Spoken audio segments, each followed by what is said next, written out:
series, Techno Spark 40 series, no, Wamunso Edgy Tata, if you say, and no any phone for by a slimmer, stronger, spark everywhere. Ekutawa a guy, Ekutawa a uraba, Ujeja who the chre, Nana Kamran di Ekoyobianim, Techno Spark 40 series, no, yet the Abejaso, Medima for Heba Center, Dr. Tamoda Sonso, Edgy Ababa, and a SOMPA hot bite, a Casiabo, Edimo, Ayarasabia would when it's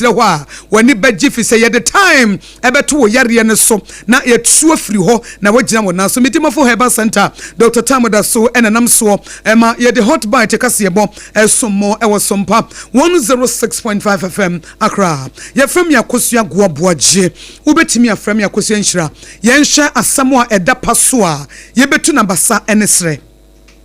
Ebede di ema yensentrofo kodi hwadanse yensentro ni ba wabedu yesuma na ma ne koe na okopie antoa kwantempon antoa de obi ate antoa kuro no a wonim so obi bodua ena wofa antoa nanso antoa no eye kura nkasa ho no manfo efri a wo mu susu wo mu onipa wo mu osuku wo mu ayaresabia eye kura nkasa na rahosam ene se akwan hu nkomo a SOMPA kase ebo ye fa ato ye hu se ebra no no ye bewurawura ntokuro bia mu ni ehunu akwan atete se kontebe ni ade hu nsem aba betudwa no akwan na wo mu eye efa antoa ho no ekwan no asai ayebasa contractor no a na ogina kwan no so no wafiri so bra ye Facebook live se si abra page ne so na behwe se de antoa kwan no esitie antoa ewo Kwabri East District eno Ashanti region anase Asante Mantam na empanifo chem se amatemamufo ene akwantufo wo mu brankasa efse se ne se kwan no so na wona mu a atete ayese basa a wo manfo dodo na wo mu ebre ewom na no enampanifo akyeremu biem se a driver for a shankafo obi a ebre project no a contractor no afiri kwan so nti no na ama wo mu local businesses anase enwuma a wo mu ye no entimi enko se de mu si epeno no eti empanifo akyeremu se esese ye hye na yetu ho na mo se de be ye beboa na antoa kwan a eho asem abai ye hye se ye ne ye nsentro ni eye bawa beidu ebetwetwe nkomo na wotimi aboa ye e sa kwan so na ansana bawa beidu ebeba so no moma yenkotie sene adehye no ekana ye beba ni nyina so na emom yenko na ye ni assemblyman a won potem ho honorable Isaac Opoku e wo ahoma no so ne emusa na se anto akwan yi a omanfo edi ho nkomo no e ho asem etesei honorable memoajo eba hot bite kase ebo so e wo SOMPA 106.5 good evening sir honorable mete won kapa na ho ye de Nyamia domboko wie na ene yama yensentro ni ba wa bedu aba antoa na mo kwan idi aye ni honorable madam it's when yes you catch up antoa ya kwan de titia pansam se e kwan no to the sense in Intutra ebo agedifo eletimamfo ewantoa enye asiketo kese before ishane die na atene ko ene appellation nyina na kwan na ekoso the 4 months ni die se die kwan no afia ye ene de wu June July ni kwa erosion assign say gatesena eye onumunya ko kopike eye it's madam said the finance ayen ama assistant pa to the fifty million assistant papa na contractor no ana owo kwan so no free so da bay contractor na be 4 months bosumi na ni no free so o free so contractor na free say to abani wi na anu wo so eno mu break here no mo fa abani ye fele but 4 months ni die contractor ni kwan so it is to July ya to you know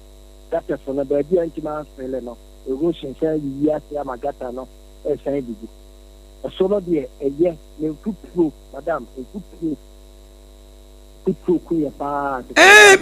honorable me shamu kwan no me hye sabre ya Facebook live and YouTube na ya de ato e ma yen centro ni ba ho ebe video ni nyina se won famre ye e won kran ha e na wode aba na wo sham mena chese ene anwea na wo hye mfuturo e wo kwan no se wo de wo ka akora afa so koba won hwe ade enche wo ka na se nyina abesai enti chese oh anu hye Ombesi abrem. Abrem asa na wata te biaba. Ka te ma. Ke nye na nse pragia ye ba ye dia. Na sense ame man for ho chiro mo pa. Na se kura no kan pese beba ho. Am Robert attack obi agye sika na menfo a ko mo because a kwan we say am Roberts akromfo tetewo a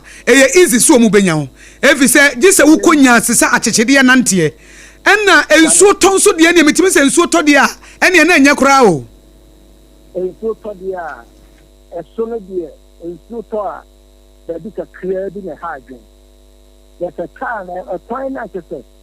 ye muso no ene ntutuo ene erosion to di ba bi ni nso na nka se kan ko nka ama tu pentema no papa de ade so nante e nante na ko abrim eni 3 weeks am Robert by attack obi ene bia ya am Robert attack obi agere sika that the one first kada ma ye won for time because of the final wo si ene ya akromfo tete obi wo kwan so chene sese kan se sika won ho wan fa ama ho mbeku no ene ya ombeku no ene ye na no ahomase ya de 435 one sorry tamo anko peka ka na kete e makra ni wonya bia one sorry ntema anko peka ka no kra amma e no ba ba furu bi yensu yenim senka ntoa eye kro kase pa antoa ye kro kase na madam ye fine in the kra akete uya hofo wona di piantoa bia na aya ateto na aya nwa kwanin wie minim se MC foforo awa ba wo ba ye nche de nanso yenim se mu nyina mo ka ho bi na ma ne dwumadi etumpo asemi akopie nanim aya no kre aya honorable Joseph Amankwa enim se de kwadre adata antoa kwan sitie wa hye yebo so beye na nentem nke na me sere afa akonya yeso o ma sere de apa NTV so Oma president asonti a final the city and an impact in here. Who can I say, or my be feared to my task, but Kenya food. You know, me and a shot here. Or my you throw myself and to a final, or more than only Kushimaya and Sana, this year, and your papa. Yo, honorable say antoa kwan yi sa babia ye twa yo manfo ho ahia misumi hwe bie se sa kwan ya so na ukobonwre eni mikro mabra eni ono a utimi fa ho mebo a madam pacho antoa kwan ho etimi ko ho e da bie so kwa etimi fa ho a na okoti bonwre na okoti adanwo mase na ka wo ko mampon wa kra na sa traffic ewo Mamponte kwa no so aka de twa be fa bonyira ko na ka so fira kreba e be twa ko gira kra na se e bia wo twemu kra de ti adakọja asia ni we tu ni ho kra so be fa gese no be dia adakọja asia so de twa ta de ti e wa ntoa na so ko ni na se de easy traffic now traffic wo SOMPA FM Mamponte e ba strade sense hono na traffic ho it come to the fan to na wo come am wo ko akra na utia na ko be airport run about na be fan to no we go so na ko we so a little hotel na ka o kwa no a te tan to kwan die then can we name commercial player faculty every hobby can be and to a point anytime and yet the next fire a bit to serve a crime route any mampo route. To a point and Yes, yes, company for. The company for say more million more. You. So the I'm going to see how it's na etere bia ekwan bi titi sei na omanfo edi ho akoniaba na omanfo tete wo ho a eya na krom ho ni nipa efiri ho no emrante ne maba wo no etere bi kura ehye wo mu obufu eti bi mu okura na wo mutimi besi kwan so mo obi nko kopem se aban beye kwan ama wo mo ebra beye bosumi nan ni akire yi contractor ni free kwan no so no wutietie mrante ne maba wo krom ho se de kwan yi di atete bre wo mo amro be se tete wo mo no a won se abufuo bi ba na se wo mo abutirem abutoyemu madam ya no kwa mrante no bi o kita wo mo kita wo mo na ni ana ye kwatie ya na ntino ye so mo nya yaka ebise ono abo MC yoba na ntino no ono ye esia nche kura eni boso me kura ye ma kaka so mo nya ntubo na ye hwe aban no baka ene sa ko ma kika wo mo ho den enti ye nya na ntie so ending of August ye do ye no contract and the buffer enti ye no mtu atwa ope no mtu emwa ye beda eba ntemu a na sese akronfo no omotetetete nkrofo ewo kwantimfi agi wo nsem sika twa mo ho ebi wo kro mo twe sekan ne ade no policefo mo yi policefo asutire na se bi kra omo be petrol kwan so wo mu se kwan ne nye de because kwan ye hwe wo ha ne de enye kra na so ka policefo nenam ho kakra nke bia ebe ma nipa omo ye nipa bonefo no enka wo mo enhamadwene mo yi policefo asutire Madam Pacho, you police for Africa. For security reasons, you know, and come over here, young fancy. Now, you police for Africa, it's a free and make Kuyano, a big so a few animals. So, yeah, so we need to know 2 almost. Honorable SOMPA kase bobe dance se numre yi wonya brane ye betwetwe nkomo efa antoa kwan a ye ni boss ni ye nyina ne ye mo ahye ne akromfo a edi omanfo nya na wobebiebie ni a kire da che bi se ye nti bibi ase a ye besa bo kache ene wobetwetwe nkomo ye da se bi yo atiefo assemblyman owo antoa electoral area ani dindi honorable Isaac Opoku ene na twetwe nkomo wo bi twamfonyini no video bra wonim se SOMPA nso de ba community news a ye ni ho agrokura ye pese ye ma amamuo no ben nipa na nipa tia se the district assembly no wo mo hyehyeye esitie ne sa na SOMPA nso aye ye ben fie eti bra ye hu mfonyini video na we de mu awram e se kwan se obi nko na obi ma antoa nso de wo nkran kura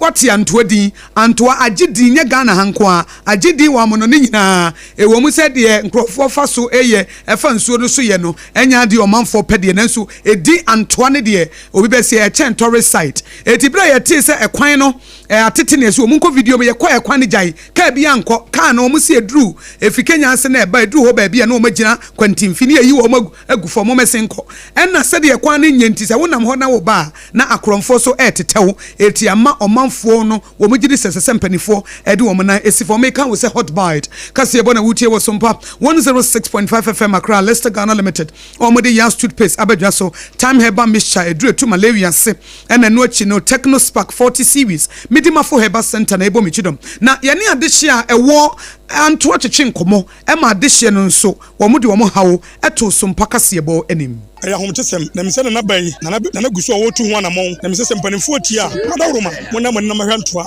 kwa abre ti so kwa abre patemu a wo hwantoa de yakam sanse wo hwe Freeman Pontin ne patemu no ya gugu akoka ntoa anto ya gubonwure ni nkrom efi anto akoka bonwure de no kwasem ni senso omugwie so kwa de na ye enso na sai twa befuma sanse no asese ya dema yen amakromfo betena kwa animu okwa ne yatata be kwa kan ntimi ntumiri kan kwase ne a exercise continue na akromfo betena kwa animu ama wo ba na ye je onema enti yesra ban adawro yen sade yen sayem yen kotodwe gufam so mbaduma boyen na be kwa na mayen how bebre ba bisamanfo ayi project bebre wa ha omo nyina no gyina se ekwan ne nti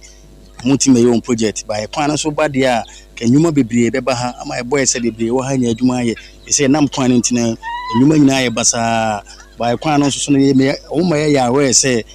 o matua bibia to wa ye senka o mugusu ye den eye by fear ne sante say aban so obi anfa ne bibia nye den ento no onye nhwehwemu ti ama kwan ye basa de ye so mo ye de ma ye wi aka kutale ye say o mugusu ti no kwan ne say ne problem ana feeling de omo ye ni gidigidi ma ye nyina ya dwene ba so say o kwan de omo be ye ti enya rehemu di ma omo say o de ye omo ye feeling ne ba ne de kwan de omo be ye say na ye adanko dada be efiri wona ya nto omo kan bi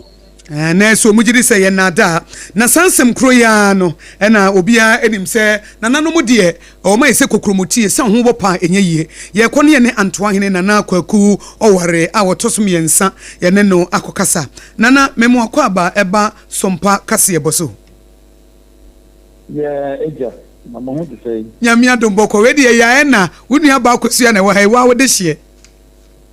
bye ayo nyamia domo na me ho ye pa na unso e nyame ne na no daro ma me wati fu na so age ya no mo se me voice ne mu odu ese be manti etere bia me chia wo bi on se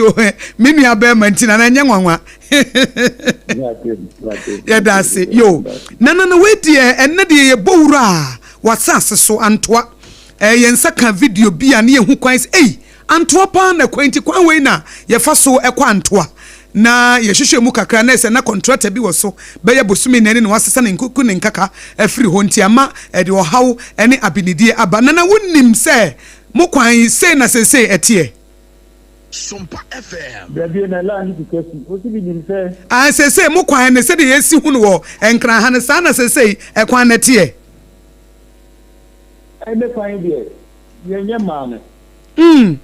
Epano beba ye nye ko fide obu na wo so sa bere na me ye busia tanim o ba ni kura ma o ka to oparia ye ma ni ko tu an ye bebe wan to ene kura wo bobo amna to hon mo a senya me mo na agro bi kura ko fo so ko fu ma obetumu bi se ga na ban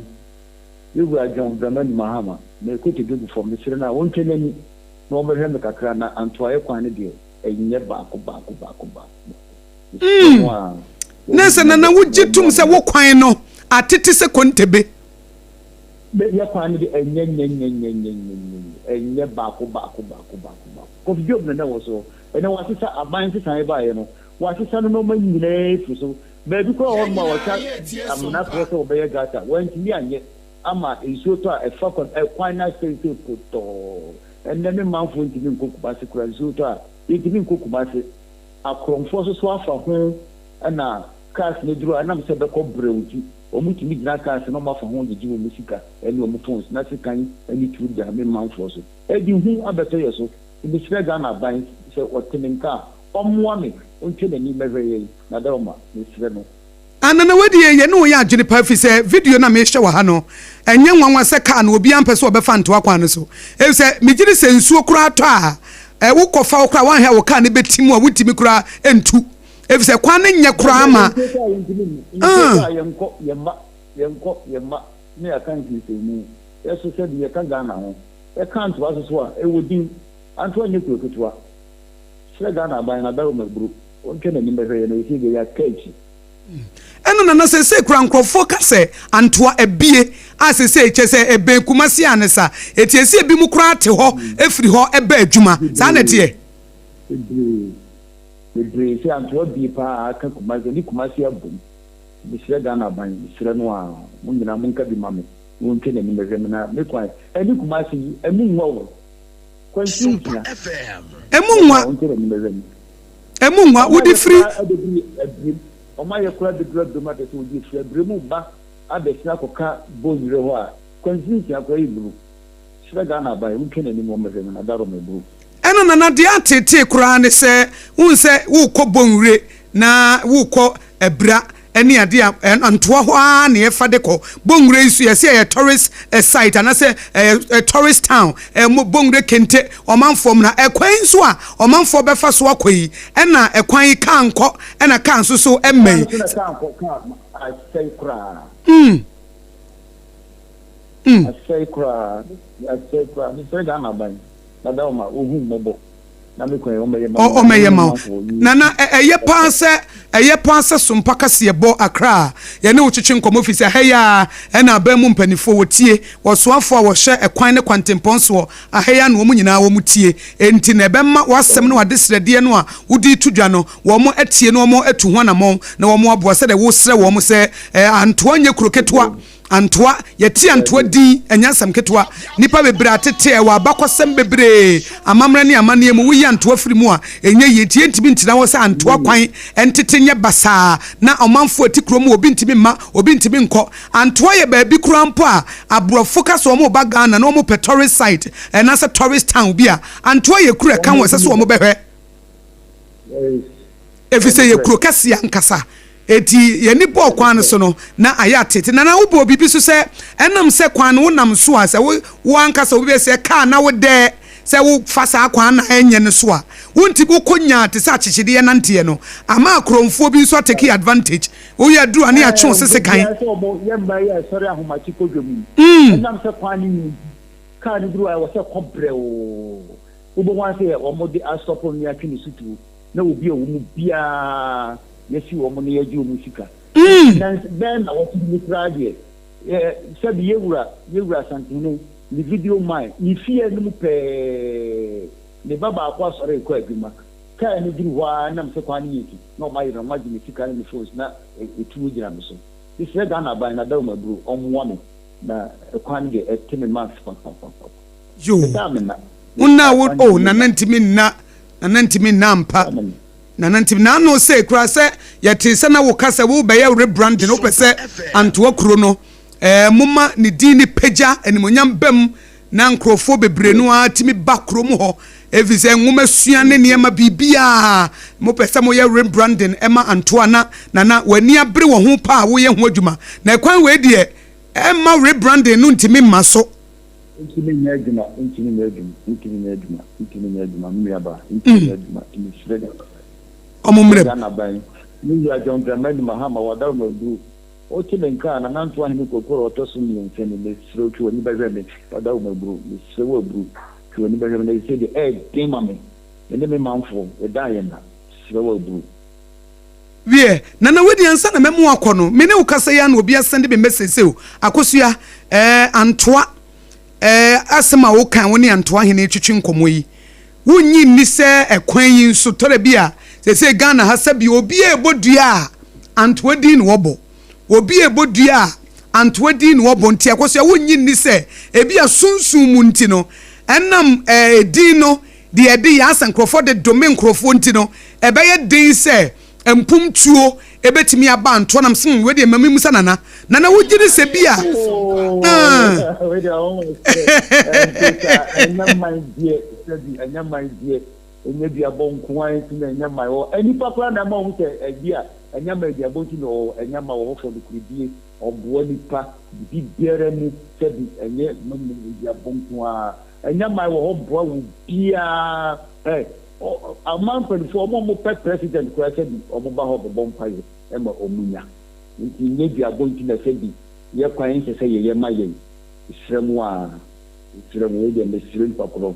enye bia bo nti na enya ma wo obo nipa wa wo pe adwuma wa wo pe ba wa pa ko bia enya ma ye ma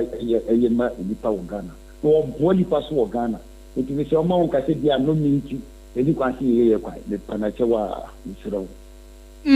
na contractor no Kofijo obesesa na niema ko he no o kire mu die nti a wasesa na niema ko Kofijo bu be sa no ma na me nya di anto ahene okay di anto ahene ma to me sa afra onyama okay and unim die nti e ma na sesa na niema ko he ni nti a officer no ma ko na de ni se di aban sesa ele ba ni nti na ama di aban ni yen hwemi ewo mu nyam mu a nti wasesa na ma ko nana se de woni jimpunto ho die na wo ya nto ahene foforo mi wogidie se nana no beta wachi na twede amponyankopon so aboa wo na se de wo kan His Excellency John Dramani Mahama wonu so watie wusufre na wo mo abam na Rose Minister wo mo aba ye kwan no ama wo se de be ya wakoma beto wo yem tina na wakan die empanifo ate ne dase yenso ya dase pi yɛda ase sɛ wo ne yɛakasa yɛne nana kwaku ɔware a wɔtɔ so mmiɛnsa antoa hene ɛna atwetwe nkɔmmɔ na w'ani kɔbɔ sɛdeɛ antoa kwan no so ti a na wo home koraa ɛbɛte ɛna wakyerɛkyerɛ mu deɛ ɛde aba contractor wɔwɔ soɔ bɛtutuyɛ amena ne ade sɛsɛ akorɔmfoɔ de titiriw wɔ se naano obi pie firi ne fie kaa no ɛkwan no ɛyɛ slow akyekyedeɛ nanteɛ driving yɛde nam soɔ ɛbɛsi akyekyedeɛ driving na akyekyedeɛ driving na wode nam soɔ no wonam so a wokɔ no a na wobɛhu sɛ wontimi nkɔntɛntɛm nti no na akorɔmfoɔ ahyia wo kwantimfi yɛse ɛma a wɔma sɔre ɔmo kɔ adwuma ɛma adwadifoɔ mɛma na nkurɔfoɔ atwetwe sekan ɔmo twe sekan wɔ kwan no so a na ɔmo agye wɔn nsɛm sika nyinaa no paa enumere eti ahomakye koraa wo sɔre na wofiri antoa na wokɔ adwuma ɛden na sɛsɛ de ne wɔka no antoa ne kuma sɛsɛ abom enipa bebree ti antoa ɛne ebra ɛne ebonwure a ɔmo kɔ adwuma a wɔn nyina hɔ na wɔn firi de kɔ adwuma wɔ kuma sefi sɛ ne na bom wɔfa ya na wɔduru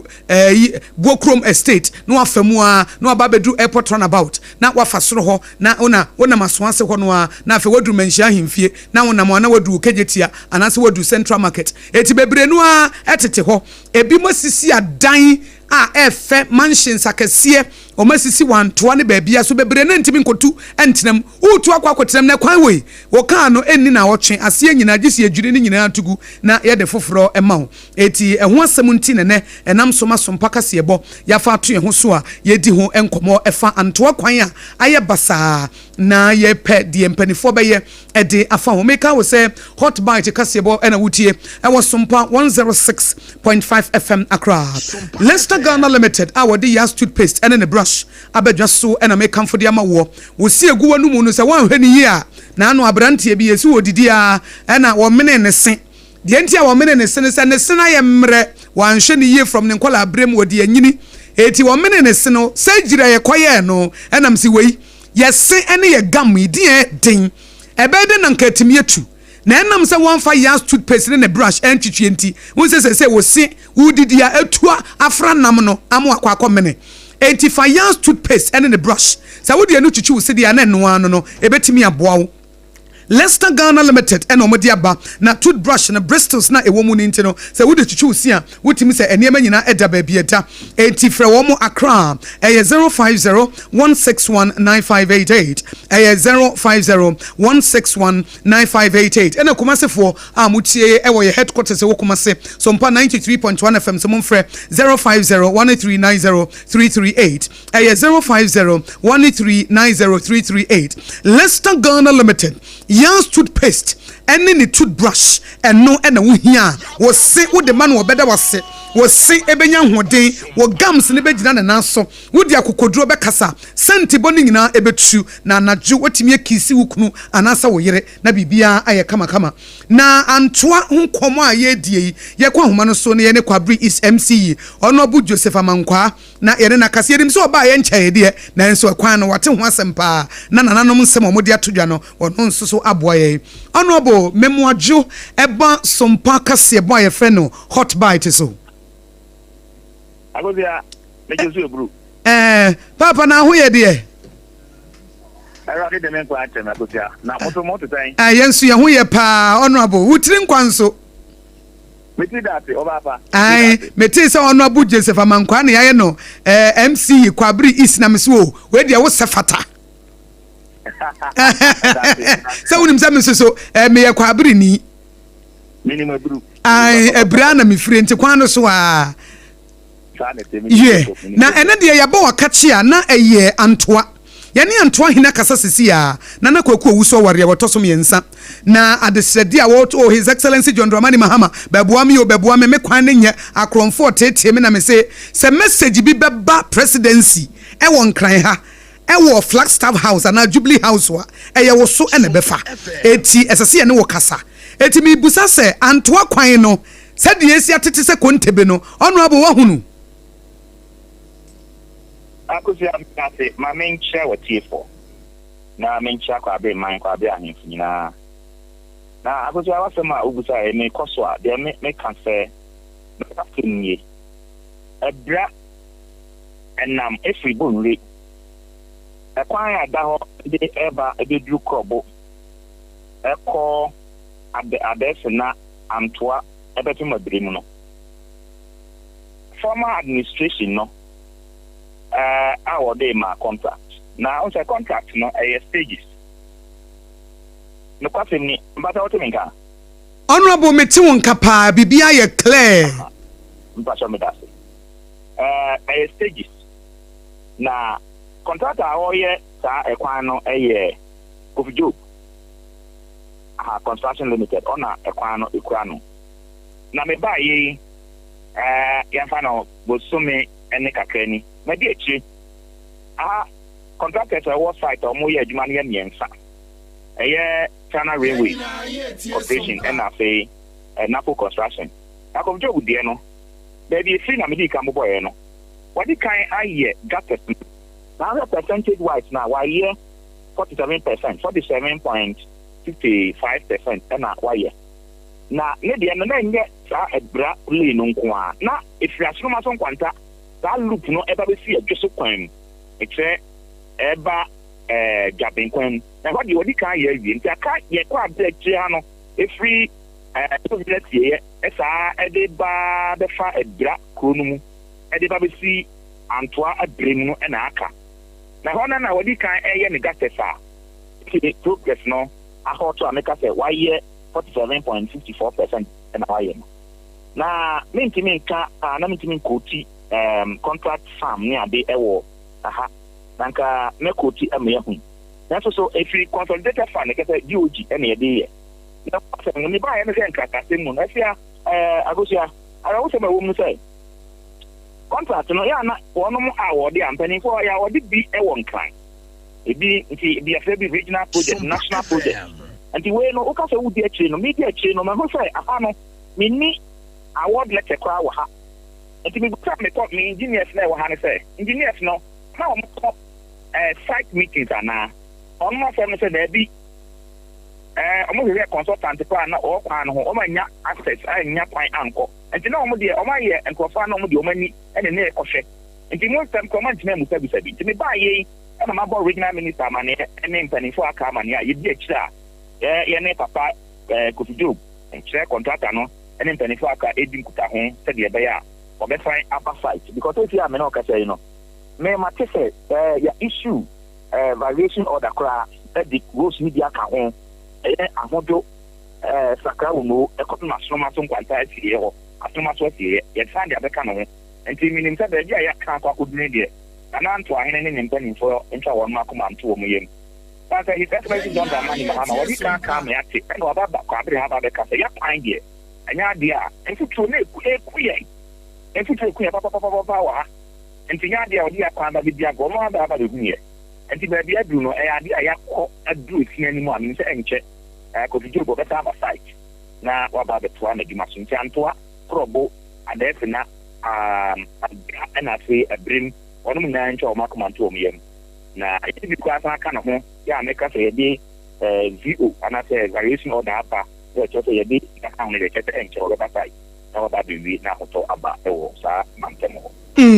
honorable we mu ne kasa na ansa na meja wa mu akono ye ne na kasa na yesane assembly member no nso so kasa na honorable Isaac Poku wo mu so mo ha ba ko ne se enam kwan no asayi nti no cars na ba yesu akyekede driving na ekoso nti akromfo bi ha wo mu enen krofo badwom emedwadifo memedwadifo kwantimfi ni age wo nsam sika yedura na age do ba na obi achi wo sese kantere bia yese trotro ni duru hopa ni yeyi ni pa ni nyina agufom ni agege mu hu ni ama nyina na afa wo madwane afa nwura mu ho na wo mokọ minnim de anu betimi aye ede abo adehye efa bambo ho nsensem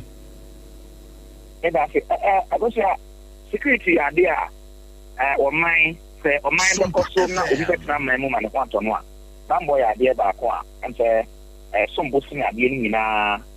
ani nti me ba ye me akata rubusa onabo azik odi afami to ani no a obeka cho se onabo amankwa de on fa me security kwa ni agro nti me ba ye me ne police command no edi nkuta ho pi ni district command edi nkuta ho pi e ma wono mminu enche kwa o tie se ntonso na pinche wo ho esma wo mo ka cho that me head of music na say church the music no ani nti ta comfort them ene memua wono mo ye nyamna sam ya biade nyina no ya transfer ye ho hyehyɛ ya sesi a me no ka say ya intensify patrols and the Amapeka Kata, the minimum son, and make up with minister on Nabudin Kata, the minimum. But true, no kind of us on the court and say, who are near the allocation have been my supported the assembly support to be more on much 925 for true. No, and then the minimum catch up carpet, and so we are trying to come on to him. One of them are only faith. Omokata, Momon, Shomoti, and Zanomaka, among them, Momon, time to be a new material, Machino, a police for one more buying. I think I'm not as one said, Kumasi and not anti-memha. Original is another research, not so much, and now a party shooting tea. You say, and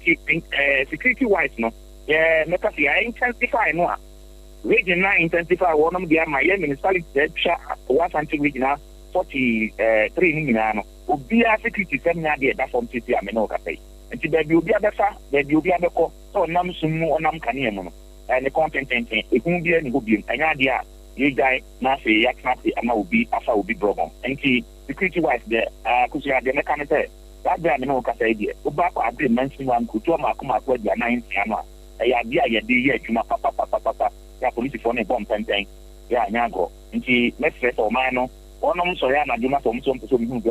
police for an idea on that. You honorable wedi SOMPA kase bo ye bedase na da chimi bi ba minchia bechia mefa office ma ba bechia wo ma te nyado ikati fo nyina nyame ya ma yek ma bi eja ma obia e wo e ma ho brase e wo ma nkoso bi dia mbese na ma free dia me be ma pa anya ti nkomo ya se ka be faso a ti bi egu obo business de content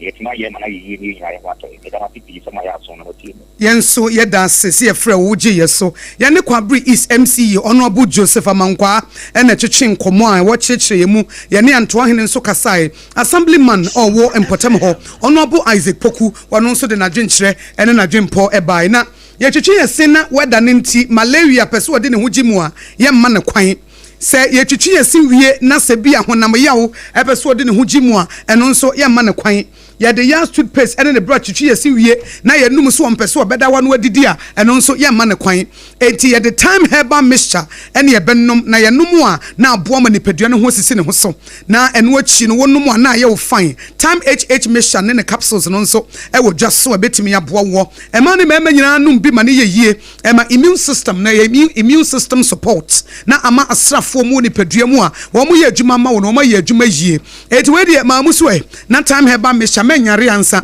wonu no mo brano no na immune system no nso na ekoye na eboawo eti se wo pedudu atu anu afre time herbal center e wo 0244 417 669 0244 417 669 na wodem na mibusa wo se phone na kuta wo no ne tebia mu tesen phone no wutimi dia kokoduro maso na mobile phone na kuta wo no ntia ye wo fe eti krachi ni pa e na wo phone na ya cake sa Euraba pa ena wo phone etwam sa eti wo phone ya na no wedding ni party obi a video yi eti se enye techno ntina na wo de ahye wo botomi na wo fere eti we de ma me solve problem ne ma wo de wo hia eye Techno Spark 40 series me say wo de SOMPA office ha se wo because wo pe charger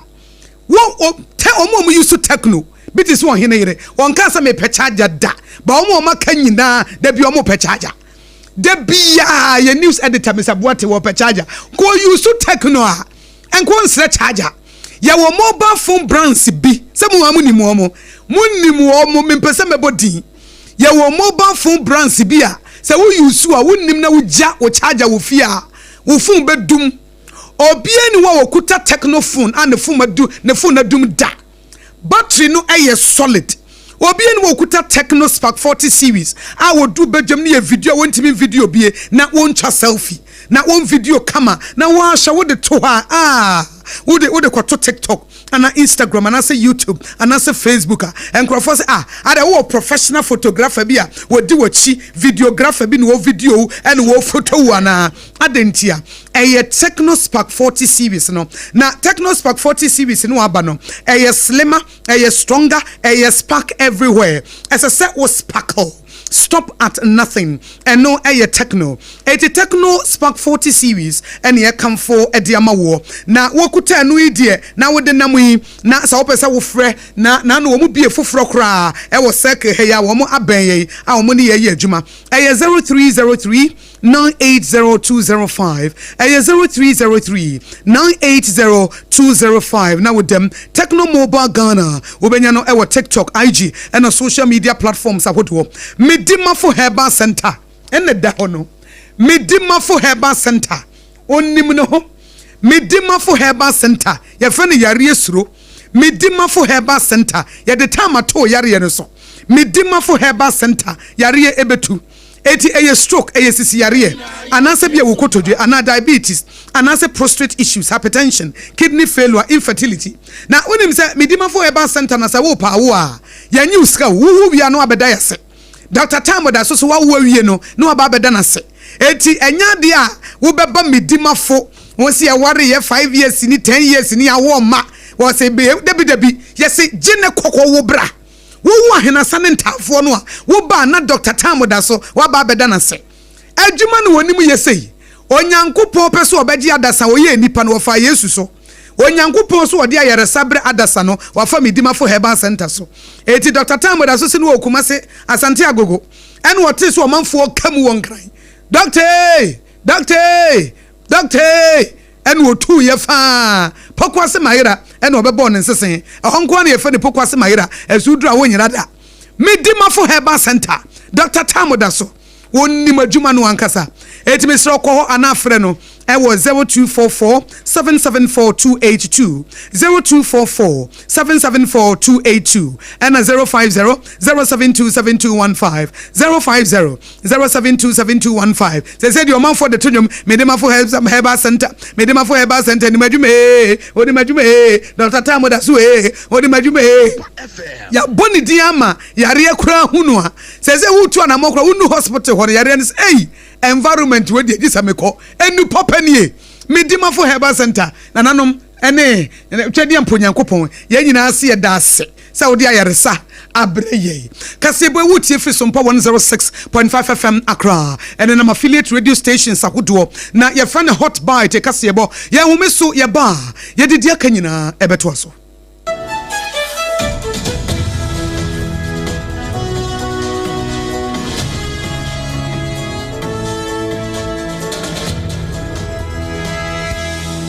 aya no kura entoaso se no wonyira na emom obaba kwantimpo num correct one nta ba betie ntoaso no aya hot bite kase ne ntoaso na yede esom wo no na ne ntoaso no mu no kakra yede ka ho anase wutie bie na fe yagebre ede mu nkyeremu nyina ama wo no yebekọ kroba akwa ye fra se kwasi krom na asemu asi wo ho no echen kuri sa so na mansofo ya wo no hwe ya kwantimpo ho nsem so se Yemro akufo adra kwa won sam de kropro de John ene wa ye Ghana fo. Wo so afo wa Ghana kwa ne akwantempo so kire se cabinet agiatum roto ya deba. Ewiase nyina shefa de afade against human trafficking ho na Ghana fo de ye ho ahye mo bimpanyifo dodo na ena wakwase akokasa. Ononyamfo Alexander Kwasi akwayo damra chebedwane wo kire se nkasika ho a anka NHIS fo nyese nka atitia propansem se kwotebe na banda mensimu ababeto dwasa chefo wo ho akwatwe de enam so ma sa de ba ye no ye ne mpanyimfo akasa fa ho na wo amono ne nsem no Donald Trump akasa wo si India fo munyina yie ade ehun ti no wo kan se yie Awusia sam no dodo na aka ho na anwumre ya toothpaste ne brush no waso yesene ya yede eba besomo asomfo basa na yatena se medi do OHENEYERE maame akua yeboa esia mabronya abrewatia mene grandmaster obrempong na kwaku ampoma na ye nyina ye na AKOSUA ago ABOAGYE wobetimi aframi AKOSUA nhira afi ye to ansem ne so na ahyase de afiri benkum ha na yekwa akopiemu ewo nsem a ACC ewo man Ghana mu na Voice of the Nation pani a wada no ye frɛ no wono kwa de nko ni dina kwa Hajia Mariama Mohammed na ni efiri kwasi krom eba enya nika se sojafo anasa asodafo abo modia kwa nwoma mpanifo bi wo ho anya asem kuma akra no nam so ema asemi ba ye aye nipa bi mu mpanhwampa mo mche se na sodafo de wo mo de nkade pa no mo kwa ewo titru pa ne kwasi kuro mo hene ya wono wo kuro popro wo se ne wono na kwa mo kwa bo no mpamro sa de de be mbo ne pa na waye na numu ene yama ne boni kwabena nyako ebo modia totofa aso ho ene wone Nana Roxen ebo nkomo no obusanza ye de ne etete wa ye nka bi nhemu ni ayate nie emu nkyeremu pa ne sen me na me ye kwati kuro nura na beye enfi kakra nipa bi abetu ahye so ne aka wo ye kita ho krata ewo national card entity ta krata nyina wo ho ma nkofie kuku ekwafo ye kita ho ye kwafo woko 800 ta kwafu nyina ye kokofu kura bi iti ho eastern region ye time defect okuku wo mribi etwemu aso miensa nkofie abetu ahye so the asem ko down police ya report case no the asem ko down police e down police no wo be se wi wo ka se kire bi o ye to so ko ya ye be biara entimi yeyi ma afei koko na wo mutati se wo the doza e chat wo gribi papa bi ofen papa ko fi se also ye dimo ni mod ora be se wa pass aseno e ti support fu bi o e ye cancer we Nana Roxen Kwashi ya wono ya hempopro wo kwasi kurom na wotrese na wone maame Hajia Mariam Mohammed ya wono eye panipa ya woda Voice of the Nation ano wo munyina wo meeting ena nkrofo yi wo mu sise asodafo ntade so mi asodafo so mba beche Nana Kwashi Roxen wo mu beche no de nakọ no so wo ne wo mu ye bi pa na ni nyina mu no yama ne boni kwabena nyako ewa ahoma ne so ye nkobu sansa so ba bia wagada e de akosie wagada de akosie sen kwabena ma adwo be josumi ni abema mo no honam boko na kopona dum ode atayen mo ye de wrade ase na ye sese enye Haji anka ne anka Nana Kwashi ka by this time ka bia anka wa ya moche sana tie ni me abema sefo nyina adwo mama kwa abadoma ba kwasi krom na ye ka kwasi krom na ye kura ben asama kese wo west achimensi no emo na kakra no ye abesie nititru akuafo a ewo prodian emo no omo akasa pa na omo hawo mo efam nyina no ene se opanyi bi a didi ene eye wura statement omo tem so opanyi no akose panyifo bi aki na me no ekase no ensase a akuafo edoso koko ene enobaya horo aka no ofa bi so etito manfo nsa etini age edefi wo nsem na nsem etemi se wei akoso ake me no ekase na nanom panyifo ne ade che wo kodian emo no omo ka ho asema na so ka me se omo hweda enya anopomasi da enya moabia enfansi epanyifo ehonomo na no na enedai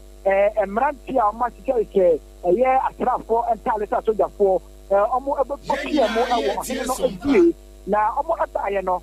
omo abaye se enka na no omo be kino de no akọ wo bra sabe omo kita tumika tabia ede de se nyedi kan omo ye atrafo ye to so emienu so no ede de se epanyifo asomo mo se bro mo kina na enfa enko na nyakopọ encha de na Hajia Mariam Mohammed abana na enansia na oni na ebia community eza so no so aben e wo homehwe ne nim de emu enti no okigina ye ebisa sampa ne se dem so obi asoma ma mo fa ade bi ada se sampa wei ena soma mo se mombra na mo mefa na enfa community e mo wa no ogyina ne na so ompene ma eye se nipa no mo se atrafo atare no amo kina na enfa na enko na na koma ko dom no eti ye sampa de bi ko so wanpio eni to munyina aji chi aje tsada ne mante no bi obi ne de no afa na mo bo adi wura hihyo no ma amu chi de te se amu pene so ne empene so kina emma na ye fa na enfa ko ta mo ne de e ko ye ntua so kakra e wo omo entem enko te asunde e ba ya emrante no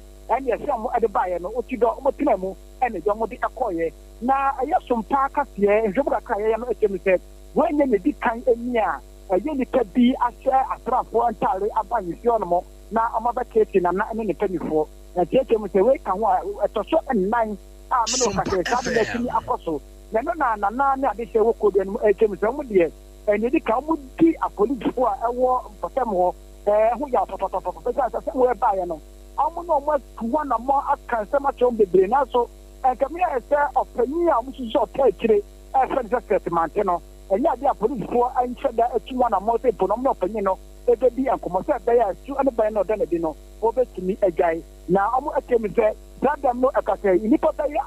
400 and Sasse, and Mino Akase, Joma Kaya, Abashromo, or Bra, or Penino Apocotica, Sooner Ploda for, and Impono Penny, be at 20. Nana tell me say Adawroma, a banning to an amount, and many yana on the bomb, I say now or tina be a market as a back home what they are. I would say that don't make that chair their mom, I say and so on. Someone will accompany, and also call Yasiano, and the Asamica said, but to me, Adawroma, a banner bomb boy in a 2 committee to one water market. I'm going to a a branch of expert Montano. I'm going to back and come on now in Poe on quite time a TPR. I'm going to see a mud dorsal, a very tanty, and then Mama Magison Beja home, and what Prasabi, and La Quambia, and look at any day. Hatia Mariama Mohammed, and a Koyan and not a Jankwa, and Neano Paya, Oshika Edijan, and yes, Adia, and a Cababian, and I didn't Akoyano, and Nadia Destiny at Terrain. Mo akwapano kwafo wadi kakre hu no kre kwatena waje nsa ni faso no kre mu na ho akatu apano nso no wonsa aka no wachire ho why mo abusia kwamna nya akon amane boni oto yankari free poema ntamu wono na de amane boyi ebesom yen na abayi betena dwaso yade a wokyerese accountability anase nkontabuo mapa yade a woma no atodwa se be ya Ghana fo nyina da amemu ya womo ebeje efre pipinsem se ne woba ebe se bosome nsia kone nsum ne no ba bi omudi akodro no wonom ede ho nkontabuo ede tudwa ewo Jubilee House ya wato ne din se Government Accountability Series na ene ebi koso nam sayo so mansofo ya wono ehwa ya kwane ya kwantempo ho nsem so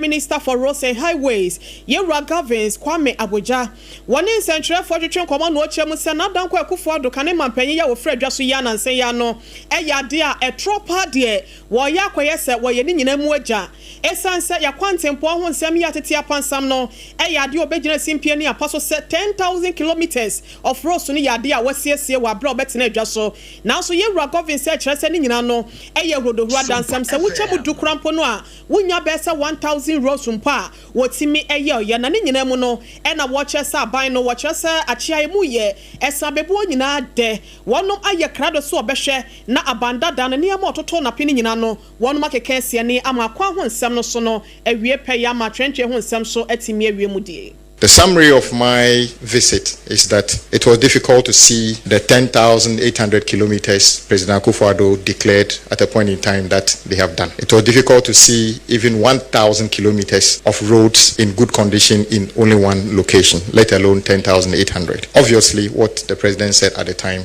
was not factual. Abusiana odimonyamfo no ne kasanto asomu no wasada na dibiem echesa wo hweka kese muntu ya necessary enema kese kwosoro no a wonom amomu level bi a wose enema no hwehya ekoduro na so no wo chese nipa dodo na emfa nya adwuma nam sayo so nte no watwa bo bi ato wose 5,000 Ghana cedis wo bi a wo besesa enema ma na broso no mekire azirodo no eyade a wo betua na so wo chese ni nyina mu no asesika ni sama wonom a wodi dwuma sa ne nte no sese ya kasai no wasi asobrache na dosu nti watum apejam ako 50,000 Ghana cedis no se we no enye se ba ye besue e de sika ewura nko aso adanse hyenkani nko aso nemom nipa mienu no nyina na behwe na wo mu atua sa sika we sei. We have recommended a stiffer penalty regime for those who would not abide by the rule and overload. So you will see that the fees and charges that will come up, we are intending to hike the penalty for overloading on our road from 5,000 Ghana cedi to 50,000. You shouldn't be worried. It's just like saying that if you steal, you'll be jailed for life. You will say that is high-handedness. But what about considering not stealing? Then you have no reason to spend even a day in prison. So we are increasing the penalties for overloading from 5,000 to 50,000. We hope that will be additional deterrent for people to make sure they work within the rules. Abusiani pa yatene nkanya Ghana mansofo ya wohwe ya kwane akwantempo ho nsem so yewura Kwame Agbeza. Meka wo sell Leicester Ghana Limited omde yan street pace ne branch abedwa so na no num pa mu kase bo efe ne hot bite na wutie e wo SOMPA 106.5 FM Accra ye to so wo so for wono na hwe ekwan ene kwantempo so ono abo governs Kwame Agbeza wo de atudwa se wo ye adwuma wo na kache anase na so ye no emu nkra bata bia na se de adwuma ma contractor bi se won koye adwuma na ekwan no koye sodi work bi wa anye ne yi a wo nipa no a wo de won sa hye krata anase no wo ne ebebo wo kwa yentina ho emo man emo kasa enu nti bo modin asa obehye se nipa no a ye de contract no ema no adwuma no obetimi aye eti se wo ye adwuma wo Ghana Highways Authority feeder roads urban roads ene miamia hodo no a hye se payment bia wo de won sa betim so kokromoti betim so se emfa sika ma asemesi na so obenten anase emfa ma adwuma we no adwuma na ye de sika no ema no no wo obetimi aye adwuma na fenchem ama o man na nya ho mfaso e kire sie kobo ho akonta na se adwuma na nipa no ye no wo ye sodi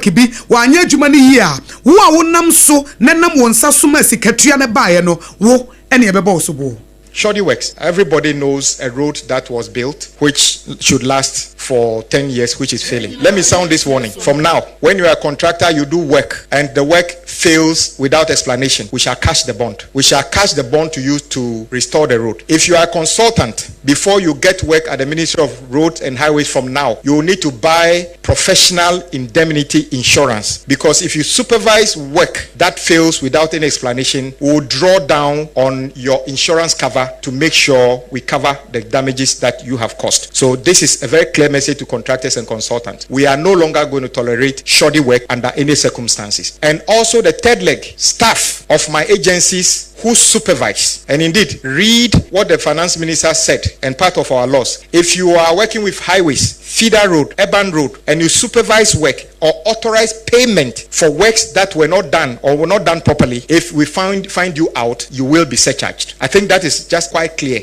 We abakade it is a said you me fa wo ni adwuma ne de sika no, you will do the job, you will do the do. Ye de sika na ma wo a wo be ye ne pepepe wo me fa sika ni na akire ye nkono na bibia basa prekesen na troka na wagya ho na wokọ ye fra bibi performance bonds no eno de wo de won sa be chance ye hwe ne ebusa wo se de enti na adwuma na watimi anye ne won fa enyina so bi ye tangible anase emu odin amade a ene na wankasa nye obi na kumantwibu osiako wana wodi uti akwakwaje akyerema honorable governs Kwame Abuja wana de sansemi atudwa na wo wie ne nkasa ye no kura no eno aso ena no kura campaign brenum wo mo kan ye nanso ase wo kasa nkan ya na nifaso ne aso na bo ride on ena o si ba ku bia ye friend say road toll no wo so Sunday ba na won wadi kan aka abandada ne penso mpom ye san kwan de ba no mo de ba nyina no ebe ya te say electronic de ni bia no chese nde uduru ha na ne se krokro bam na da no wantua emie ma na ugina ho saa gise utua enti kwan ba fa so ebetua de wo gusu ye ho hye pa no chese we no won free ahwe ho na won fana no meka na saa keke sanse cabinet ankasa kwa asetra gi atuma hunu sampa ye betimi aboa aye amna yeye na wonu mu no nso no so mo ye a na wo mo ye no sene obia 1 cedi ana 1 person mpo a wo betua no wo man no ebetimi anya so mfa so papa e de free ho tolling regime in Ghana.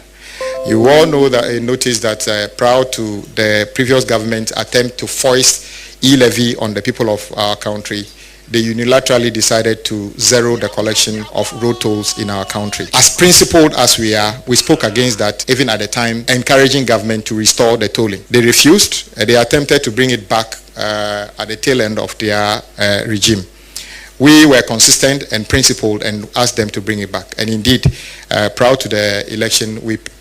made it clear in our manifesto that we'll bring it back. My brothers and sisters, what are we doing now? To improve the maintenance regime, Cabinet has given approval for the reintroduction of road and bridge tolls with a focus on modernizing the collection of these tolls.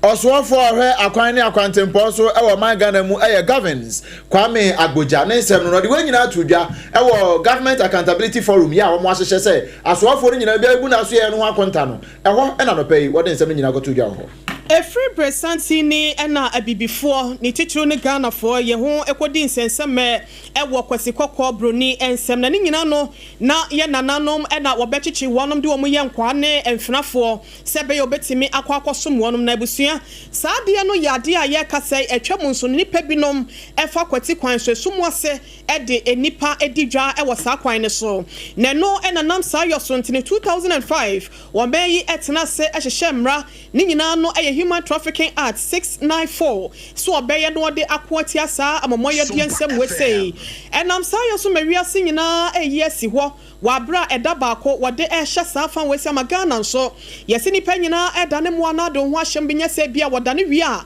na waba bechi wa winti ne yede ho aka ho bi ama enne wapa ho entoma na eno enamansoofo ya wono ehwe eye nipa ye de ho nsem so ene asetena mu bambo so woni monyafo na momo late wono ekogina se de nsem dodo na to dwase nia ekoso no enya ade a eni kana so no ase emra ehye nyina echi ne Ghana ha se nom eni wiase nyina da yete sanframa no se enipa ehudwade wo suma se no ekoso no ti no wono mo hwe eyo niema ede egu akwan mu se be ya sa niema wo se nyina no ebetwem na eti asem ana se tipo ya wode to afi we se de so memma se nom no eni se leave no one behind, breaking barriers and building bridges nes ye nyu obia wachire ye behwe ne ye bubu akwanside na yetimi asisi eye nsamso ne nyina ne se ye yakoro ne yakoatia eye human trafficking yetie na momo ne sebri bia wode tuja. Today has been a successful day creating awareness on human trafficking menace, and the involvement of all stakeholders has been very good and encouraging. Today we are not only commemorating the day, but we are recommitting and reaffirming our commitment towards the implementation of the Human Trafficking Act. The truth of the matter is that after 20 years of implementation, lots of issues have happened. There are emerging trends, things that need to be reconsidered and taken into consideration. There are things that other sectors that have come on board. There are other agencies that have come on board. And with the evolving issues and emerging issues, there's a need for the Act to meet the needs of Ghanaians. And so, most importantly, it is important to look at what we've done. Abusiane kasa no mame amana mpemwada wasan etwa so kwan a wo ba befo so na se ebia asotwe bi wo ho a wonom a wote saa no woche wonom a wode wonom so ebetimi afaso no so nsem no yentie se ne a wosi ede to dwafaye. It shouldn't be just an act that is lasting forever, but it should be live. It should actually be a reflection of the issues that are emerging. And so basically, my call for a review of the act is to take on the emerging trends and ensure that it is fully implemented to impact the lives, protect the people, and prosecute perpetrators of human trafficking. And so that is why I'm calling for the review of the act, and I trust that very soon you'll see us in action getting that done. Abusia ensem ni nyina da ene ya bone po ede amamo no we enyansa po mame na momo late ene ode to dwana ya mane boni ya woto nkrade maye e wo sompa so po checheku ene di nsem ya chi a wode emubi emaye Kasebo wuti fi SOMPA 106.5 FM Accra na ye to aso no Ghana Education Service e de krata bia babonten ni nyina ne se etutrasem bi ekoso e wo Boku Senior High School na Rigu Senior High School e na Zuarigu Senior High School na omagia tum se nipa bi preprai e ma nipa bi fa mu hire wo monkwa enkwada omo wodometue ko bo bi tuo e ma ya awrehosem Ghana Education Service se asem ya babeto wo moproso a wo motete agenjine ho yie pa na emo masem kese wo mode ba ne se abusuanfo o made hye afrimu no wo mo obi a yakọ na wo mo hyebo so wo mo de niema nyina egu akwam se de be ye beboa ma desua fa ne ntoma pa afra na wo enya nsunson so bo ne bia e wo nkoda ne so Ghana Education Service se wo mo ni Ministry of Education and WAEC and regional and district directors no wo ne wo akasa na akasa ye mu no o maka ba be se senior high school 3 students no akato na bro na wase exams no wo machro nyame yadoma next month ya August bosumi nwotwe na nkoda ne nyina ekosimpie ni no wo makwakoto aba na omu nyina akosimpie ni no wo makotro nso hwe na san so hwe no mo kwakotro no senior high school 3 fo ne ye behwe se bibia beta ba bia de beboa and omo senior high school 1 and 2 no nso a school yi e kan wo mo kakra no wo mo nso so mpanifo befa kwan bi so a no mo aboa asami nti ye ne Ghana Education Service PRO Public Relations Officer panyini Owura Daniel Fanyi ye ne betwetwe nkomo na statement omo de ba bonten no na wo bie ni e de amaye opanyi memuajo eba SOMPA kase eboso.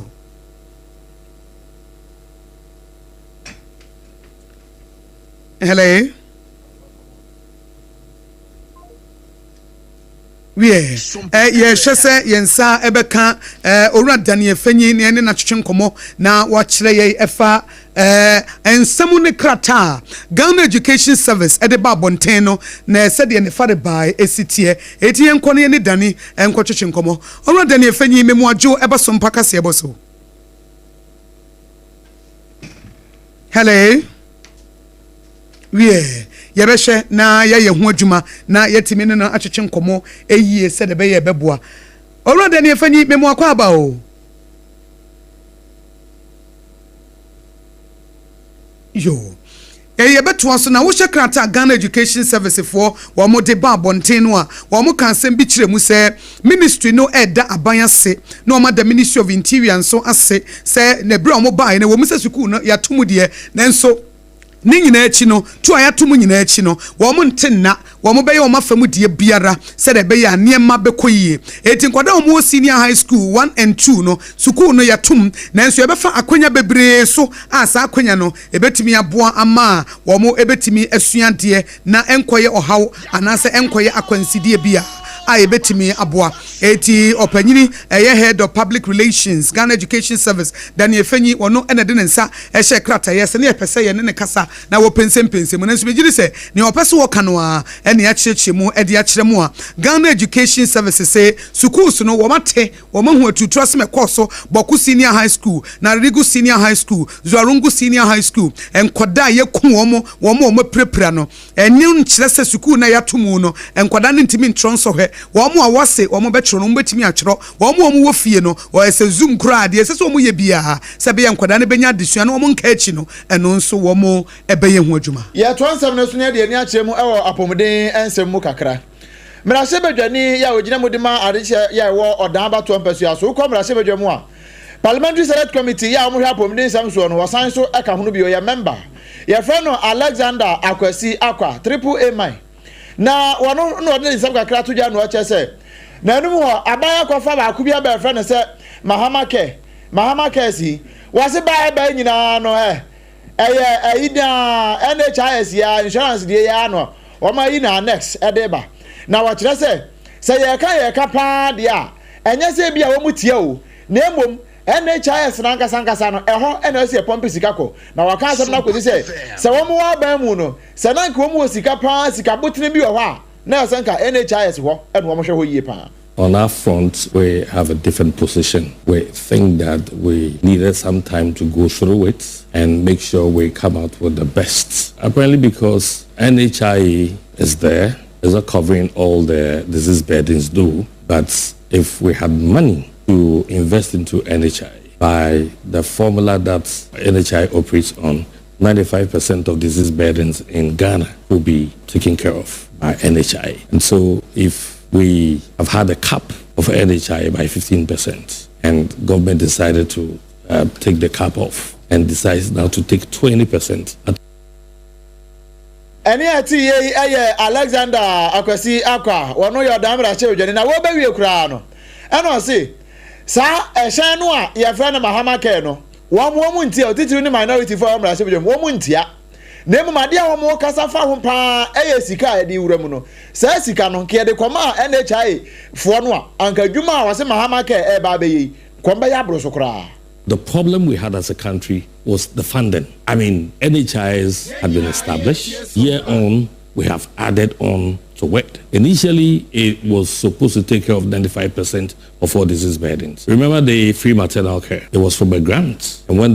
for the UK, when the term was finished, NHI absorbed it. So gradually, we've added on. And so the vehicle has never been a problem. The problem has been the funding. And so NHI will tell you, I cannot pay this because I don't have that much to be able to expand my coverage. So I'm saying that if we had maintained the NHIE and the kind of funding that we're taking out to set up a new vehicle. We for Alexander Akwasi Akwa Odamra Chebedwani and the attending Kano. afeye free wadani free ani nkyeremu ewo banda mensin mu ewo bromantam na ho na aba betrodwa se ehoma hosua ho nsem no ye gigya kakra ne nyina ene se akyerɛkyerɛfoɔ ya wɔn bɛkyerɛ nkwadaa na deɛ no wɔn ho akwatwe ɛte sɛ deɛ sabre babunu ya yɛhwehwɛ no ɛde no ama ɔhene bi awadeɛ na yɛwura Ike Ejay wɔno ɛna yɛ district director of education ɛna wɔde nsɛm to dwa wɔ abrɛ na mensin bedwa no wɔn fa yɛ tɔso nkrono no na wɔn nso so hyɛ mu deɛ yɛ di kan kora no wɔde ɛhyehyɛ so ɛna wɔde ne die akyɛ sɛ wohwɛ mpɔtam ho akyerɛkyerɛfoɔ no bɛsɛ aduasa wɔn nso pɛ sɛ ɔmo gyae afei mu bɛsɛ waha aduonum num so ade a ebi se wɔn mo kɔ transfer ebi nso wɔn mo pɛ steady leave kyɛsɛ ne nyinaa no aka ho bia ma yɛ kasa no wɔn monyafo Ahmed Ibrahim ya wɔn yɛ soafoɔ ya wɔhwɛ ɛyɛ local government chieftaincy religious and sanitation so any option bia na so oni akwanya bia sɛ nɛ national service for ɛna wasesa wɔn mo so wɔn kɔ ɛnkɔboa ɛnwomasua ho nsɛm sɛ bɛyɛ nkwadaa na gyekyerɛ no bibia ɛbɛkɔ yɛ nto ɔde adesrɛdeɛ bi atɛkyerɛ ɛde ama mpanyinfoɔ before I ever hear releases can I teacher deficit near 155 they releases here so they releasing teachers very 30 and now it was GS through the regional directorate need to headquarters vacancies are yet declared no best say appoint neba when posting teachers na fill those vacancies that's all stakeholders teacher honorable MP Ahmed Ibrahim minister for local government and the chieftaincy religious affairs say any the home come say be pay woman or bandamam ha ne ono ha or qualify say what child there so no juma wi o national service mu put degree on my education area ma ministry so metimi aboya budget ni to my area fire honorable DC so this ama document na put in yes say almost panyi kwankyerɛfoɔ ya wɔda ɛnwomasua asoɛ na no ɛwɔ banda mensin mu yɛwura Ike Ejay na no de sɛm ɛne twagu yɛ Kasibwe wuti fi SOMPA 106.5 FM Accra. Leicester Ghana Limited omode yan toothpaste in a brush abadwa so time herba mixture a wonu mu a etu malaria se wonu mu ato honam etetutu wo na de bia wo body asabaifo edidi agro no wonu mu ebetimi abo wo Dr. Tam da so nso aginam no de mu obi yenim se medimafo herba center onu nso ginam dendende na Techno Spark 40 series no a ekuta wo a yehudi akokoduro na nante resa na nhwehwe oni mu baba se ukuta Techno Spark 40 series a wudu ba bia kyese etewa wonsa no ani nanum nyam we ho na mpe wo mu na ebo ye chidom ne ye de SOMPA hot bite kase bo asom ya homeso ye ba ye beto so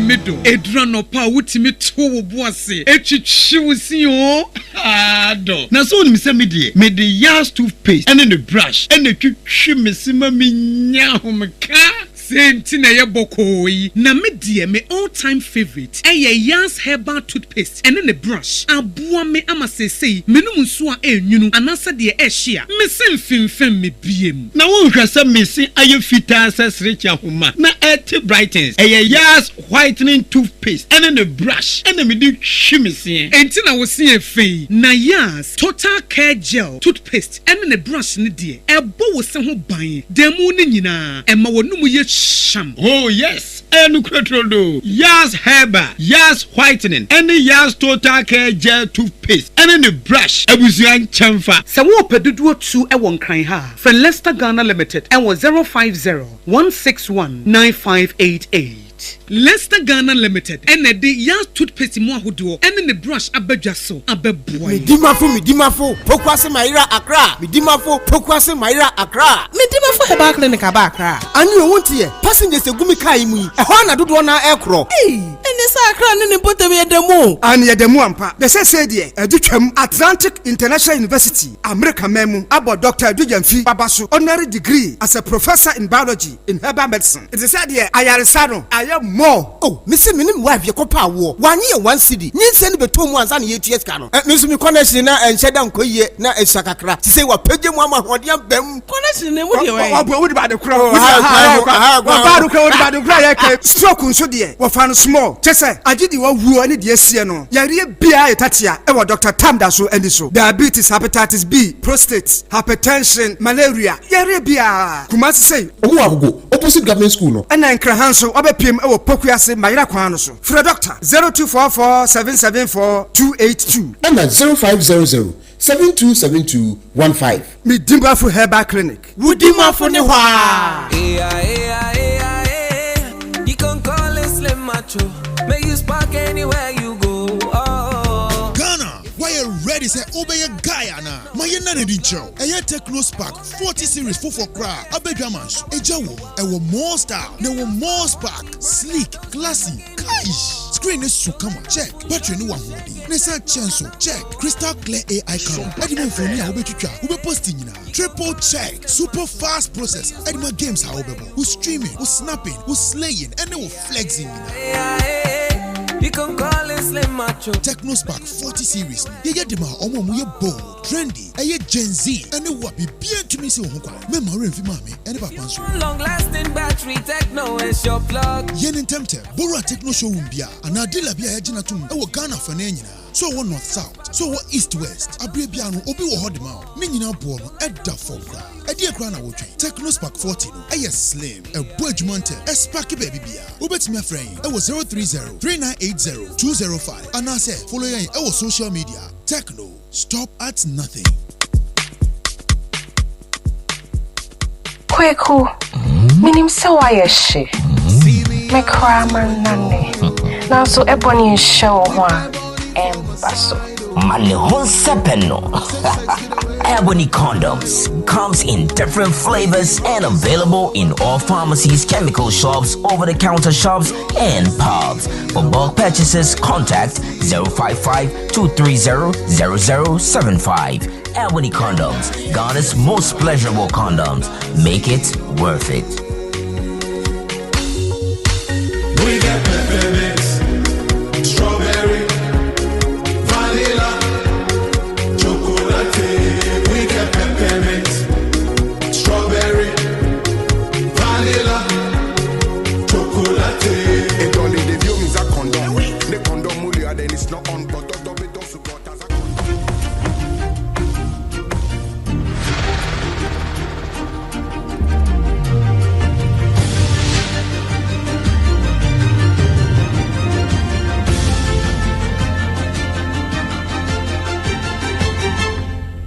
TV Emma Aketuapa. Nokura Emma Aketuapa yedo bibia se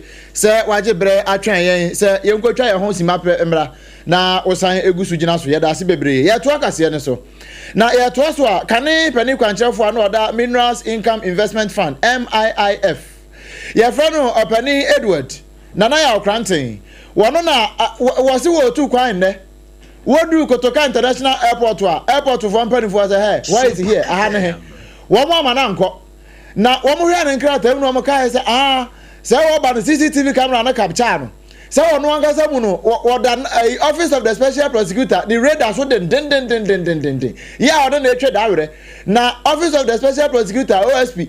ene wo twe dawre na wakokra ma wono wadi nkomo kakra no acha start na ha ya de ehia wa be frewa ozimi tu kwan akwa amanone I mean how for the way enwam so mo manenko wo kananu nsem bia wo mse da biada nya de ombe manako enum enam so ma se de me no ka sei wo mo atwekra tatintin e de akoma OSP say won hwai na pani quarantine enu wasu wo tu kwan no na so ma stop ro ma mananko nti say office of the special prosecutor oba nda na tu won turo boka kransa wono angasa mu no wono so de ne camera ne de na chi den wo tefa ba bia no a we benya muaye na ono so ne obeso ye bia no watimi aye e de afa no ho ntimi ne wo kasa de pani a fe no say Edward nana ya okranten na kwantu a wotu no mpani amananko na wa manu anko no ena sa wode wani kiremu e wotwifo praso mensin ni mu a panyimfo ye wo wonom ahyadwadefo ma bi ni mema bi num a wonom de omudwa e wo wakwantempo ho ensem so ana se ekwan ne ho ene run about no e wo no se adabroma se ne yakase atenten no etafa woni nte no akwakoye ntrene bo e de ama wonom nte no wosere se enu ochina achi afiada no na wo bia asesa ne nkoko ne nkaka de afri kwan no so na so no adwadefo no e kyerɛ se ba bi a wo pese omo de omo kɔ no eye ade e ho aye madadante no obesere senka ne omo de omo bekɔ akodru baabi bia omo nya baabi ntina ne de ene atwifo atemokwa wo no old council premises wo no mo fo mo koguo na so no ni nyina mu no head of department edema adwuma no hyehyeye ne sɛ ne mpanyimfo esi apa badwako wo sɛ wonhwɛ so no ye wura nyame wode nsɛm atodwa sɛ ni nyina ne yakɔkɔbɔ obi ahwɛ so na wonni so nya saa de a ye wura nyame se enu fiada na sɛ adwadifo no wo mo eda so tete ho de a ene ene kyɛ sɛ wo mo edwi wo mo kwan a no mo edwi wo mo hyehyɛ ne mente no ma obi amfa na adwadie emesisi wo mo kwan emetete wo no nti wei ene ensɛm kakra wo no ede atodwa yenkɔ na yentie ye wura nyame ne nsɛm ne bimra ya tene sɛ yakɔm no dabre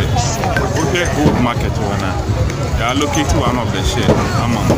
sɛ undi mu ma o ntinya sɛ ya mam baby ya pɛ baby ama okay both side na ya mark wo ina but for now no mo anyanya dabre ama no na ye yi na wo ga ya draw ho as far back as May 14th so bia yin na de no na ya mam sɛ by ending of June bia yin na wo ga ansa mo ye tintintini na on test la mo mo bia nya sɛ yan kan ya ka jam na mo e say baby mo so ya baby ama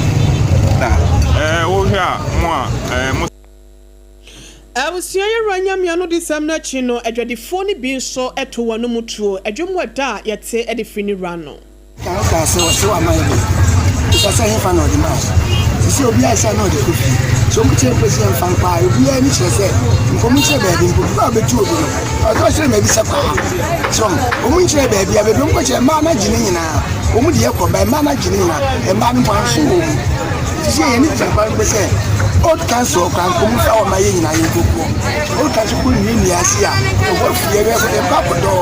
ye nyina ko tena ho e ba bua ye sisi mu ma ye ba bia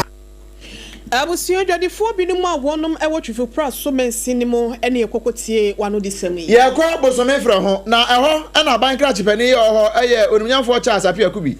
wo kire se akwanfo ye na ye ka ho asem a okwa nto akrompo a wo mo kwan che se emo number ba kokora no wo mo botam ho so ebi ho pa nti we de wo gina ni tumi so se bankra chipani asu afre onumnyamfo governance kwa me aboja se wo mra ne nsira ban mo e na o de anye bia no ko metem kurama no Meka we na masere se omayimo yewo nipa be abonese of philanthropist ene NGO so a me fi se omo nso ewa hoden a omo mra yemo a so me fra nso me wo how de ma betu bi pa e wo how mebere titiriu ya akwan eto so yinsuku isem ene ya mpomodene me fa e onyema mebere na mmom sa nyema me yensa e key issue a me fi se ha mensini pa Ani a uti ye eye onumnyamfo Charles Apia Kubi na wo hwie ne kasa ye no kra no ene wo che se na no abandada na ekọ no wo ka agenda 111 wantimi anwie ebi wo ho a momfa bimre no Yeba yayarisa mensini se mekan yini district hospital na agenda 111 bia se wa ha no na mesre se empanimfo mo ai na yentimi mpagya na yentimi nya yen district hospital na the health centers na ibia ka no kwa yetimi upgrade bi man be pore kene ade kwa na se sa kan de ne emonite na ya refer de ko be bia nse se ko nti besre na ibone na fe yaba school sem bozime from mensini mekan se your secondary school ba bozime from secondary technical any oha ene ati ye eye abankra chipani ye wo bosome frɛ ho mansini no mu ewo asante mantabu nyamfo Charles Apia Kubi na ye de nsɛm no ekwa akopie mu ewo amanone nsɛm mu no America mampani Donald Trump wakasa wo se na no ani Indian fo ase ayekotoma me ho to agro na watewo mudi na no a wode April busumi no mpo no ene wode tariff yi ba ya wo che so wode kakra tuesu no ohwa se nka India fo beba na nka o matena se aka asem ne boko sanse ano ne ano hia ya na ntokwa ma nanso wo mo ama wote ya India fo ne Russia fo asase edidwa no se sa okay se watabiri wo hamu nchichemu no aduonunum 25% wode to India fo so se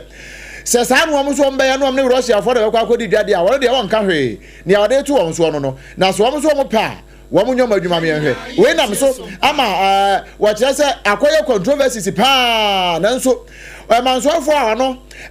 kasa de ma Donald Trump kire se we nyina mu no se India fo nu won ho no wo mo ba so mo ba be yan kasa ho sia na se nkasa sia bia no a America for baji won fe so no one akasa Kwantinti bia kopie kotia kase bono wasi na madwinche kakra hajia special local foods so yesene na yedi amamu ne me chance free Facebook live hono madwinche no me de chance na commensa pillar 2 dia wode abawase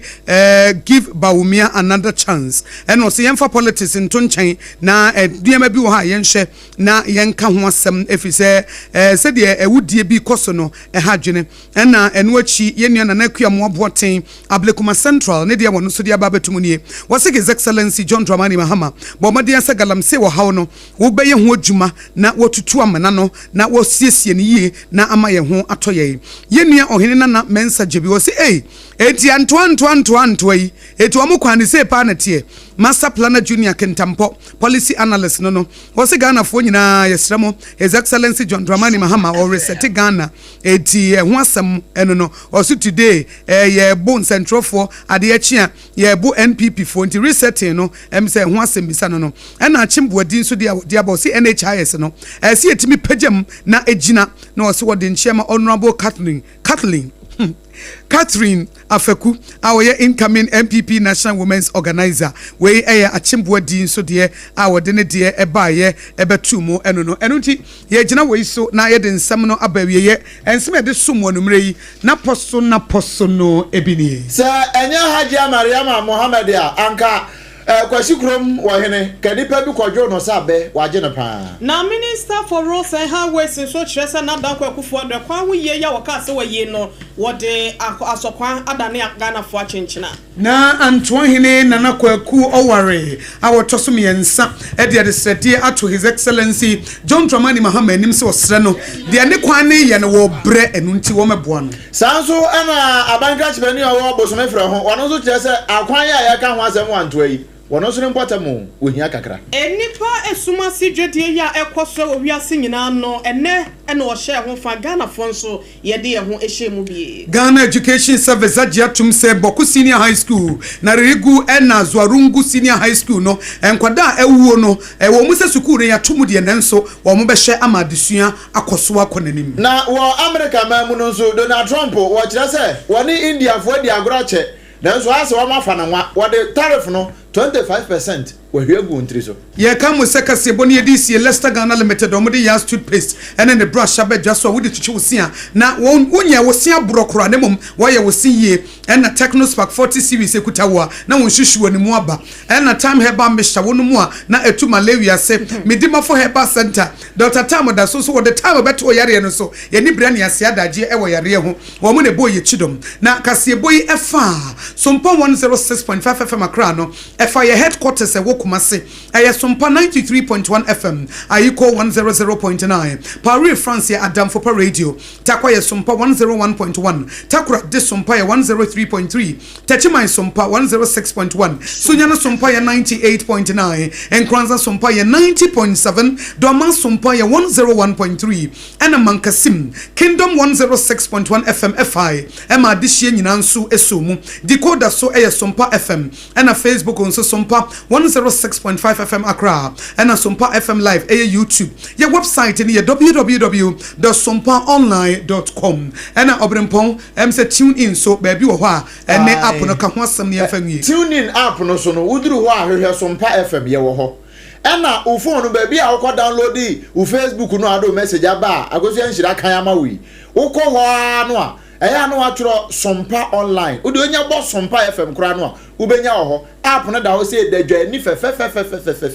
na wa download ye ka say efiri yam pontin mra so besi kwasi manim ho ni nyina ubenya news no ni program say koso SOMPA FM so bia tie enti say app store ana say play store okope o se wo pe SOMPA FM wo de wo abose ho SOMPA FM ana say SOMPA online ye ne a download na tie bi na wo so be ye nhira yeni edi kase boy esomo enumre eyeme AKOSUA ago ABOAGYE kubetimi afrem AKOSUA nhira many me adult children OHENEYERE mame ekua yeboa esiama bronya abrewetia enafe obrempona na